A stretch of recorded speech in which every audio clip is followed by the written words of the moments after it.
ایک صحابی ایسا بھی ہے جس نے کوئی نماز نہیں پڑھی، کوئی روزہ نہیں رکھا، حج نہیں کیا، کوئی زکوٰۃ نہیں دی، لیکن زمانے کے غوثوں سے افضل، ولیوں سے افضل۔ ایک غزوے پہ حضور جا رہے تھے تو ایک چرواہا کالے رنگ کا اسود الرائی وہ بکریاں لے کے جا رہا تھا۔ حضور کا چہرہ دیکھا تو دل ہار گیا۔ حضور نے دعوت دین دی۔ اس نے کہا کہ میں ان بکریوں کا کیا کروں، یہ تو میرے مالک کی ہیں۔ تو کہا کہ تم قلعے کے دروازے پہ جا کے اندر ہانک دو، جب آخری بکری چلی جائے تو تم واپس آ جانا۔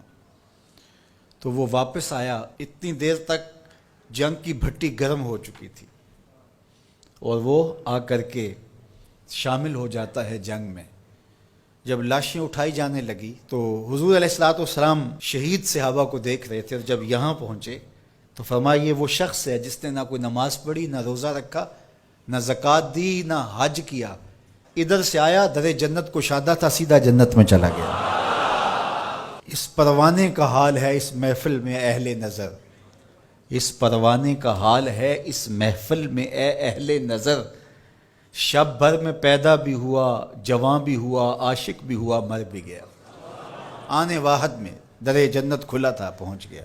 کوئی نماز نہیں پڑھی، کوئی حج نہیں کیا، کوئی زکوٰۃ نہیں دی، صرف حضور کو دیکھا ایمان کی نظر سے۔ قیامت تک آنے والے اولیاء، اغیاث، اوتاد، متقی، پرہیزگار، صدقہ و خیرات کرنے والے اسود رائی کے قدموں کی خاک تک بھی نہیں پہنچ سکتے۔ اقبال خراج پیش کرتے ہوئے بولتا ہے، اسود از توحید احمر می شود، خیش فاروق و ابو ذر می شود۔ یہ اسود رائی کے بارے اقبال نے کہا تھا۔ ایک نماز بھی نہیں پڑھی۔ تو یار جس نے ایک نماز بھی نہیں پڑھی وہ تو اتنی عظمتوں کے معراج پہ پہنچا کہ کوئی اس کی عظمت کو چھو نہیں سکتا، اور جس کی راتیں سجدوں میں گزرتی تھیں اور صحبت رسول کا نور بھی پایا تھا، اس نے تو کوئی صدقہ نہیں کیا، اور جس نے سارا گھر لا کے حضور کے قدموں میں ڈال دیا، اس نے تو ایک حج نہیں کیا، اور جس کو حضور خود 9 ہجری کے اندر بھیج رہے ہیں حاجیوں کا امیر الحجاج بنا کے، انہوں نے تو کوئی روزہ نہیں رکھا۔ لیکن حضور علیہ السلام پوچھتے ہیں آج کون روزے سے ہے، تو ابو بکر کہتے ہیں میں نے رکھا ہے۔ فرائض تو فرائض رہے، نفلی روزے بھی جن کے جو ہے وہ قضا نہیں ہوتے، اور انہوں نے تو ایک نظر دیکھا اور مجمع عام میں حضور کو دیکھا۔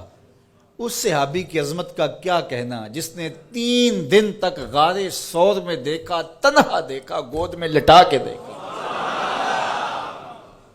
کسی اور کو ساتھ شریک نہیں کیا۔ سانپ نے کہا میں نے آنا کیا، تو بھی نہیں آ سکتا۔ اللہ اکبر، مچل رہی ہیں شوخیاں دیدائے نیم باز میں، جاگ رہے ہیں پاسباں یار ہے خواب ناز میں۔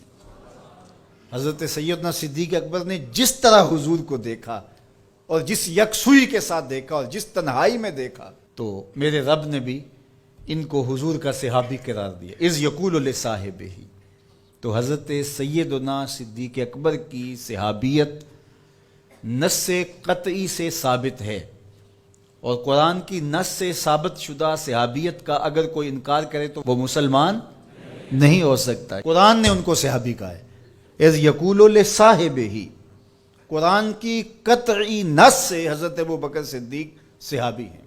اور عظمتوں کا معراج کہ حضور نے فرمایا جس نے بھی میرے اوپر کوئی احسان کیا میں نے اس کا بدلہ دنیا پہ چکا دیا۔